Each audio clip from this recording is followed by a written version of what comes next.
Bueno, aquesta assemblea estava prevista abans que el Congrés dels Diputats convoqués sessió, no?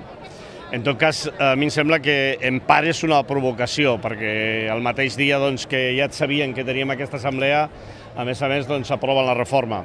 És indiferent. Jo crec que estem embarcats en una lluita que durarà fins al dia 29, que el dia 29 serà un gran èxit i que a partir d'aquí jo crec que les coses canviaran. I per tant el que ens importa, de debò, és explicar-li a la gent quins són els continguts de la reforma, fins a quin punt detreuen drets als treballadors i a les treballadores, fins a quin punt aquesta reforma és una reforma inútil, que no solventa cap dels problemes que té el mercat de treball del nostre país i, al contrari, agreuja moltes de les situacions d'inseguretat, de manca d'estabilitat que tenen els treballadors i les treballadores del nostre país. Una reforma laboral que facilita i averteix l'acomiadament, que permet que l'empresari es desvinculi del conveni col·lectiu i que malauradament pot crear bosses d'exclusió laboral dels treballadors amb més dificultats per ocupar-se, dels aturats i dels joves que tinguin dificultats per ocupar-se, en la mesura que les agències privades amb afany de lucre puguin deixar-los de banda. És una reforma laboral molt agressiva i demà deixarem clar